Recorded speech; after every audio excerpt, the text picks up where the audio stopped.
At eRoad, we believe fleet management doesn't have to be problematic. It should be effortless, connected, and future-ready for your heavy-duty operation. With a reliable, accurate technology solution, you can elevate your fleet's performance, improve productivity across your business, monitor events as they happen, and reduce costs and downtime. Get on the road to better fleet management and safer, more productive operations. Go beyond the basics and visit eroad.com today.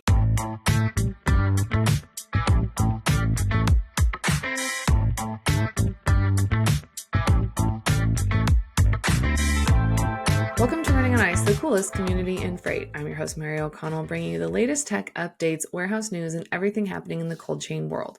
Not only is there the coolest show in freight, but there's also Running on Ice, a newsletter that could not be colder. You can subscribe to that on freightwaves.com/runningonIce. Today, we're welcoming Jordan Dewart, the president of Redwood, Mexico. Welcome to the show, Jordan. Thank you very much. Great to be here. I am excited because we've chatted with you over on the 3PL freight broker side of things, and now we have gotten our claws into you and we're bringing you into the cold chain world, but we're kind of getting a little cross-bordery with our cold chain today. But before we get too far on that, let's get some background on you and how you got started at Redwood, Mexico. Yeah, absolutely. Again, thanks for having me, Mary. Always a pleasure. I'm actually Canadian by origin. I grew up on a farm in Canada, so it gives me a little bit of clout to talk about produce. And after graduating high school, I actually went down to Mexico because they were talking about this thing called the NAFTA agreement, and seemed like a good place to go. I was studying international business and basically went down and stayed there for close to 3 decades and worked in the logistics business all through there. Redwood has been around since the early 2000s, but we greenfielded Redwood, Mexico back in 2018. So actually relocated back up to the US to start Redwood, Mexico, and currently domiciled here in San Antonio. That's exciting. That's really, you really took the whole North America by storm and just created your own 3-country tour. I love that. Absolutely. Got all 3 under my belt. I feel like there can't be that many people that can say that.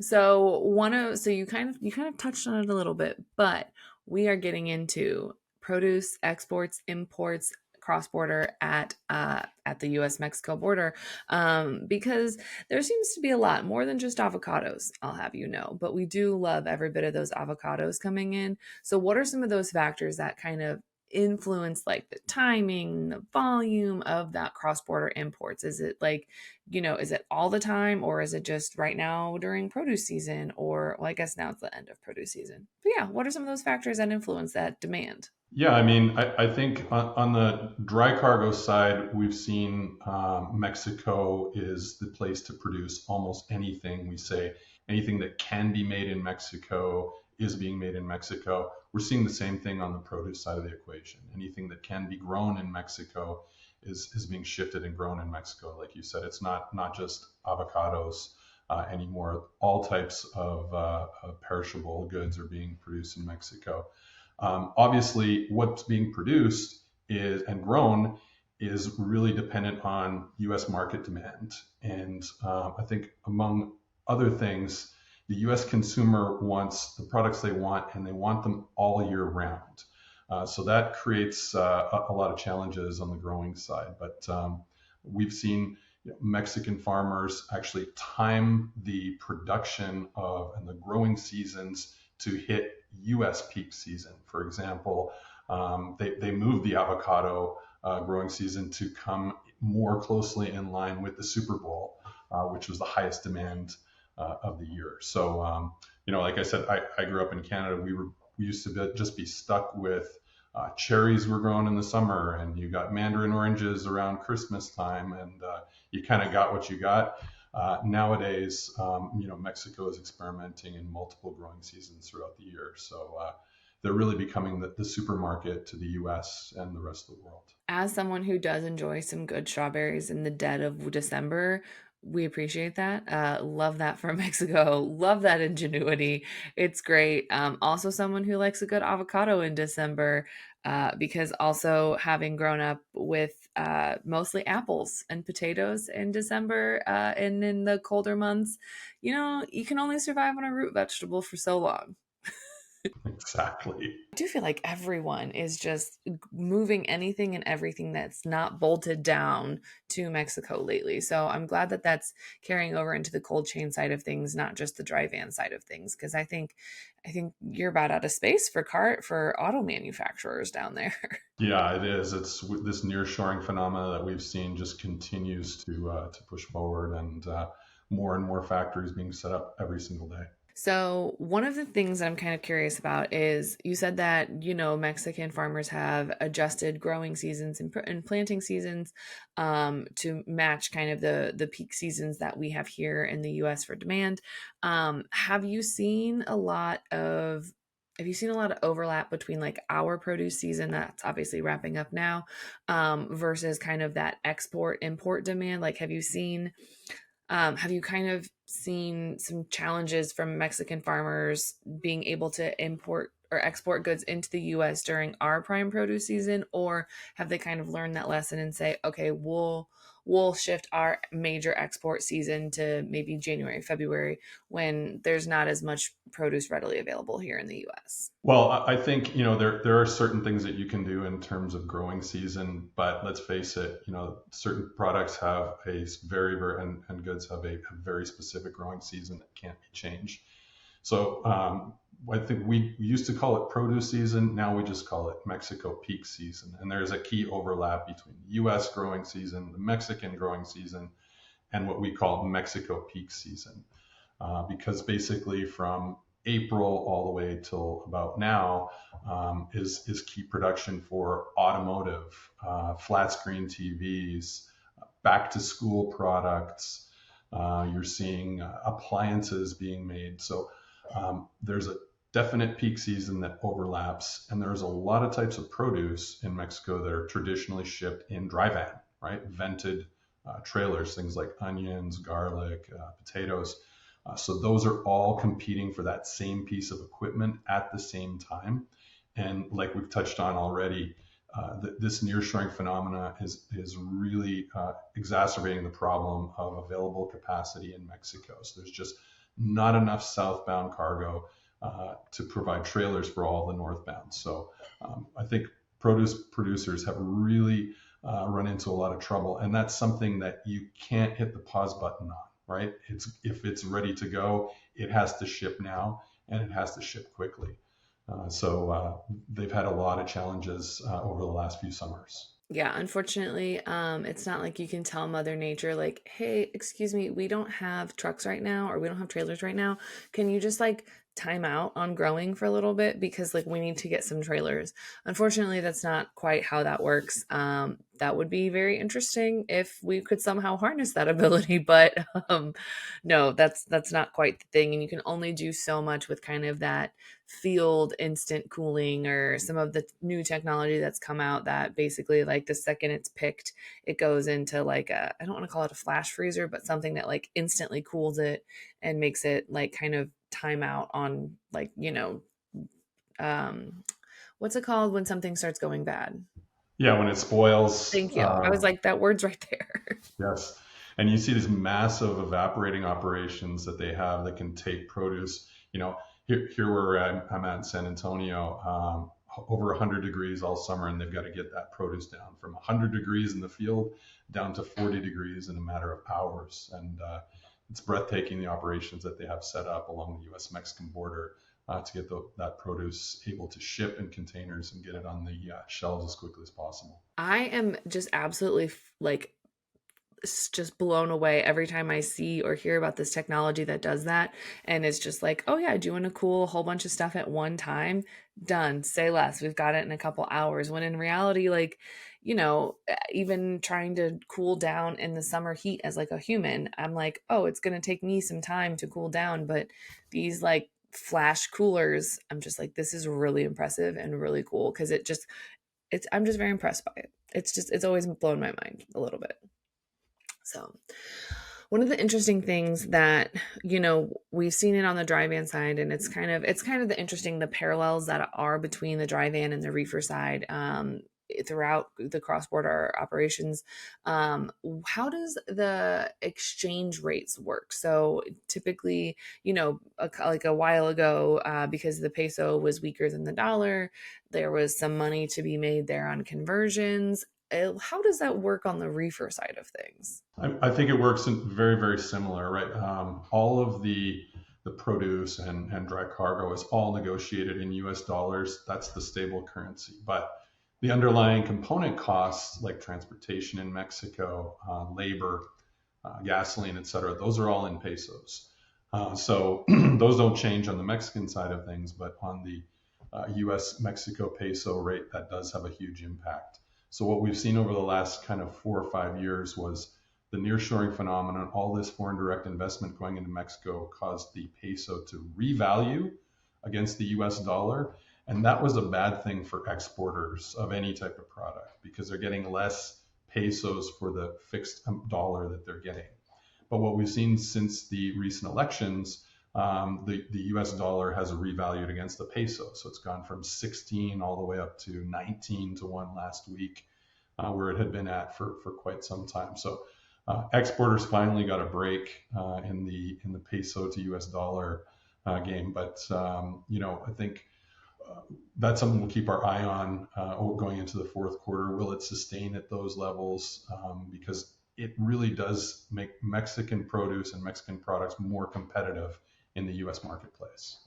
And that's always something that's very fascinating to me is just how different valuations of currency can literally kind of upend someone's budget, someone's, success, someone's bottom line, because you would think that, okay, well, if I'm still exporting goods, I'm still sending things out, I'm still, working and running things, I should still be making money. But the fact that it could go from I am making like Scrooge McDuck piles of gold versus like, oh wait, where did that I don't have Scrooge McDuck piles of gold anymore.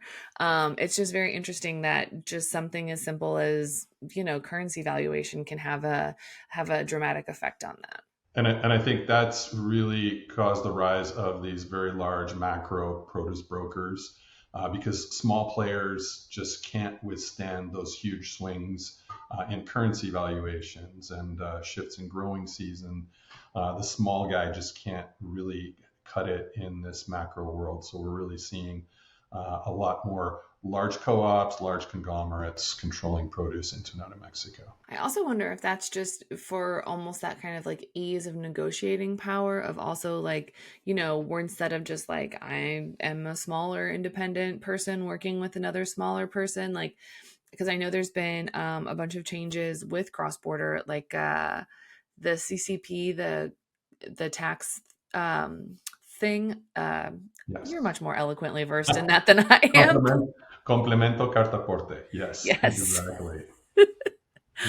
Because I know that has come with some new documentation that is harder for those that are a smaller carrier to kind of have the extra manpower and everything like that. So I'm kind of also curious if it's easier to kind of join up with a larger co-op or a larger group just to get that ease of the paperwork, the documentation, and also just to kind of take the headache out of some of that back office work and just show up and drive. I feel like that's gotta be great for from like a small carrier perspective at least. Yeah, exactly. It allows them to still participate, be protected, but not take on that huge risk and those large ebbs and flows like you're talking about. So Yeah, I think any kind of insulation anyone would take at this point in time, because turns out the freight market leaves a lot to be desired. that's absolutely, we're seeing that now.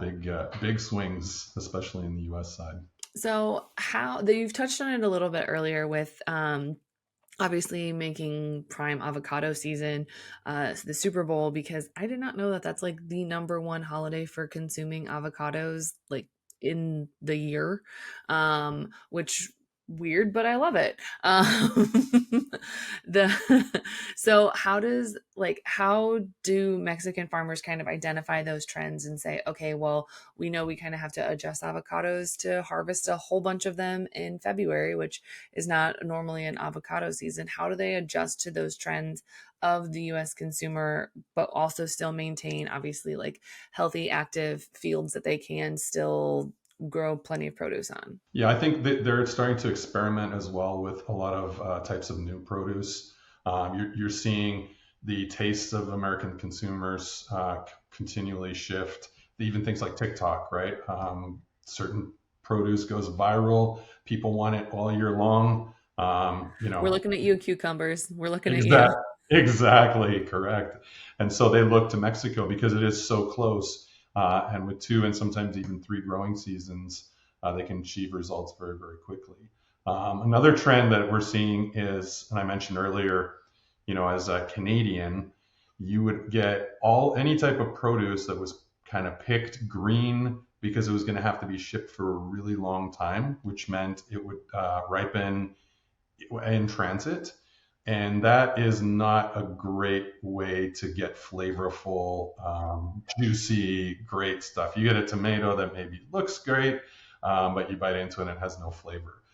So the trend is vine ripened tomatoes, and like leaving that avocado on to the very last minute, so it gets as much nutrients and flavor as it possibly can. So that really pushes producers to the limit in terms of their growing season and different things. But now with the rise of these hydroponic greenhouses throughout the country, temperature controlled, certainly through the Bajío region of Mexico, the central part of Mexico, very stable temperatures all year long. So again, they can basically grow anything that people want virtually all year long now. It's really amazing. That's I feel like there's going to be a lot more success of a hydroponic greenhouse in a city that has stable temperature the whole year round, which just cries in Midwestern at how jealous I am of that. Versus, I don't know, putting one up in Michigan. I feel like those hydroponic greenhouses aren't going to have as much success in the middle of -17-degree wind chills versus a nice sunny 75 all the time. Exactly. So how one of the very interesting things, so a lot of people are obviously building cold storage warehouses with kind of a customs brokerage or custom situation inside of it with the inspection and everything like that. That's seemingly popping up everywhere if you're within 5 miles of a port, 5 miles of the border, et cetera, et cetera. What how does this kind of, because obviously Customs Border Patrol, they do wonderful jobs of making sure that like diseases and like things that could kill crops here, basically they make sure that we separate the two ecosystems, which we love. We love that. How does that kind of impact? Because we've seen all this rise of cross-border freight. How does the Customs and Border Patrol's response to that? How does that kind of affect the flow of goods? I think you said it right. It's important to keep things safe and separate. But I think while government often doesn't get it right, they really have gotten it right in terms of produce. They've made major investment in Laredo, Texas, and El Paso, and McAllen, in terms of both facilities and qualified expert personnel to inspect goods. They recognize that produce needs to be processed very, very quickly. They recognize that Mexico is the supermarket for the United States. So it's just no longer feasible or cost effective to grow a lot of these crops in Mexico. And Mexico has become the U.S.'s largest trading partner. So it's just extremely important to get it right. And they've done that. They've gotten it great. However, produce has grown so much in terms of exports to the U.S., but also all of the other dry cargo at the same time. So once again, we have a situation where different products competing for finite resources. And let's face it, they do have their own dedicated lanes and inspection sites on the U.S. border, but they've all got to sit in those 6, 7, 8-hour lines on the Mexican side of the border before they cross the bridge and get over. If there's one thing I think we'd all like to see would be like dedicated lanes that go all the way into the Mexican side, so we can truly get a fast, more expedited shipment. But that falls on the Mexican side of the equation to get that done. But for the most part, I think they've done a fantastic job in terms of infrastructure for processing produce shipments. It always blows my mind. Not blows my mind, but it always just because my first cross border thing that I got really into was US Canada. And I was like, oh, okay, this makes sense. I have a truck. It goes from Canada. It drives into the US, drops off its load, turns around and goes back. Love it. I thought that was how the US Mexico worked because I was like, oh, that's how Canada works. So why wouldn't it be the same there? And then I learned that it's just a little bit more complicated down at Mexico. And, I would love to see it. I would love to see the US Mexico cross border trade move to something as fluid as, short on both sides of the border as what we see in US and Canada. Obviously, there's different regulations and different situations and circumstances, but I would love to see it where you're not waiting in those multiple hour lines because obviously, like that, like a driver doesn't want to sit in line for 6 hours every day. Like that's just not, that doesn't sound like fun at all. And given that, Mexico then had like their exports have boomed and obviously they're trying to accommodate this and grow different border crossings and other stuff like that. Like I think Laredo has done so much work to kind of build up that infrastructure, which makes sense because it's like the highest volume crossing. Absolutely, in the U.S. period of any port now. And I love that they have seen that and invested in it versus just like, well, this is how it's going to be. But I think you're right. There is a lot of room to improve. But I kind of like these warehouses that are coming with this inspection process to kind of help expedite things and move things along, which I would love to see on both sides of the border. So that way, in theory, we can just bloop, bloop, bloop, bloop, bloop. Absolutely. I think that is in the future. It's in the cards for us, but it still feels a little bit further down the road before we have a truly streamlined, quick processing border. I know different border crossing ports are experimenting on a smaller scale with 100% X-ray machines. That way they can kind of catch the bad stuff that they're looking for, so to speak, upstream a little bit more, and 24 hours processing on both sides of the border. So I think it's in the thought process now, but we're still a little bit way off before we see the ease of the Canadian-U.S. border crossing. I think it also kind of like caught everyone. I don't want to say it caught everyone off guard because everyone knew that like it was coming, but I don't think everyone knew like how quickly and how much was coming. So I feel like everyone's just kind of like, well, we're going to try a bunch of stuff to see what works for us. And then whatever works the best, we'll just do that. But I think everyone's right now in that like, well, let's just see what happens phase. Because it was like, it seemingly like seemed over a month. Everyone just decided, well, we're moving to Mexico now. And it's like, everyone's moving at the exact same time. This is a choice. This is a choice. It truly is, and you're exactly right. Even though I'm on the front lines and we see it every day, we saw this coming, but still feel somehow unprepared for all the volume. And like we say frequently, it hasn't even all come online yet, right? And when the U.S. demand recovers, which it most certainly will, either fourth quarter or into next year, then we're really going to see it kick into high gear and see all of this infrastructure really tested. Yeah, because then that's when like the U.S. consumers are going to come back online. My prediction is January, like the first quarter of next year. I would love for it to be sooner, but that's where I am. But that's also when all of those giant 350,000 square foot manufacturing facilities, warehouses, all those are in theory going to be done that have been announced in the last year. So I'm really looking forward to just the like metaphorical explosion of goods and freight that's happening. Cause it's going to get wild. It's going to be crazy. It's an exciting time to be part of the U.S. Mexico cross-border market for sure. I can't wait. It's going to be like a little gold rush again. It's going to be wonderful. So we are running out of time, and Jordan, there is a question that everyone that comes on the show has to answer, and it potentially could be the hardest question you're asked all day. Are you ready for it? I'm ready. Let me have it. Is cereal considered a soup? So I knew this question was coming, and I had a chance to ponder it, research it, chat GPT it. There's definitely a lot of arguments to be made on both sides of that equation. And I'm usually pretty controversial. However, I have to go with it. Cereal is not a soup. Not a soup. Sorry. Sorry, not sorry, but not a soup. Good answer. Good answer. I am also team cereal's not a soup. I understand where those that say it is. I understand where they're coming from.